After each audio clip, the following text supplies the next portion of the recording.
अच्छे लोगों के साथ हमेशा बुरा क्यों होता है? आपने महसूस किया होगा कि जो लोग अच्छे कर्म करते हैं वो परेशान रहते हैं, वही जो बुरे कर्म करते हैं वो खुशी से रह रहे होते हैं।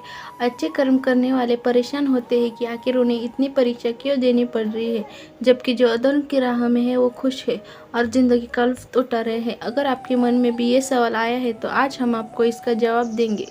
ये जवाब वो है जो भगवद गीता में लिखा है और श्री कृष्ण ने अर्जुन को दिया था। भगवद गीता में वर्णित कथा के अनुसार जब भी अर्जुन के मन में कोई दुविधा होती थी तो वो श्री कृष्ण के पास पहुंच जाते थे। एक बार की बात है, अर्जुन भगवान श्री कृष्ण के समीप आकर कहा कि वो दुविधा में है और इसका जवाब वो श्री कृष्ण से चाहते हैं। श्री कृष्ण ने पूछा कि क्या सवाल है? अर्जुन ने कहा, मुझे ये जानना है कि अच्छे लोगों के साथ हमेशा बुरा ही क्यों होता है, वही बुरे लोग खुशहाल दिखते हैं। अर्जुन के मुंह से ऐसी बातें सुनकर श्री कृष्ण मुस्कुराए और कहा, मनुष्य जैसा सोचता है और महसूस करता है वैसा कुछ नहीं होता, बल्कि अज्ञानता की वजह से वो सच्चाई नहीं समझ पाता है। अर्जुन उनकी ये बात समझ नहीं पाई। इसके बाद श्री कृष्ण ने कहा, वो जानते हैं। क्या कहा? वो जानते हैं। श्री कृष्ण ने अर्जुन से कहा, पार्थ, मैं तुम्हें एक कथा सुनाता हूँ, उसे सुनकर तुम समझ जाओगे कि हर प्राणी को उसके कर्म के हिसाब से ही फल मिलता है। प्रकृति हर किसी को अपनी राह चुनने का मौका देती है। अब वो मनुष्य की इच्छा पर निर्भर करता है कि उसे धर्म की राह चुननी है या अधर्म की। कथा शुरू करते हुए श्री कृष्ण ने कहा, एक नगर में दो पुरुष रहा करते थे। एक पुरुष व्यापारी था जिसके जीवन में धर्म की बहुत महत्ता थी। वो पूजा पाठ पे यकीन रखता था। वो हर रोज मंदिर जाता था और दान धर्म भी करता था और हर रोज भगवान की पूजा करता था। वही दूसरा पुरुष बिल्कुल विपरीत था। वो हर रोज मंदिर तो जाता था लेकिन पूजा करने नहीं, बल्कि मंदिर से बाहर जूते चप्पल चुराने। उसे दान और धर्म से कोई लेना देना नहीं था। समय बीतता गया और एक दिन बहुत जोर की बारिश हो रही थी। इस वजह से मंदिर में पुजारी के अलावा कोई नहीं था। ये बात जब दूसरे पुरुष को पता चली तो उसने कहा कि ये सही मौका है मंदिर का धन चुराने का।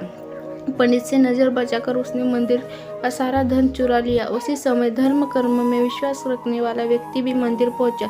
दुर्भाग्य से मंदिर के पुजारी ने उसे ही चोर समझ लिया और चिल्लाने लगा।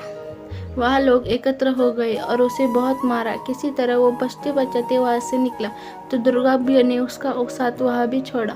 मंदिर के बाहर वो एक गाड़ी से टकरा गया और घायल हो गया। फिर वो व्यापारी लंगड़ाते हुए घर जाने लगा तो रास्ते में उसकी मुलाकात उस पुरुष से हुई जिसने मंदिर से धन चुराया था।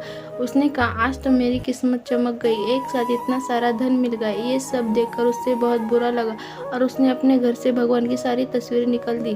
कुछ सालों बाद दोनों पुरुषों की मृत्यु हो गई। मरने के बाद जब दोनों यमराज की सभा में पहुंचे और भले पुरुष ने दूसरे व्यक्ति को देखा तो उसे बहुत गुस्सा आया।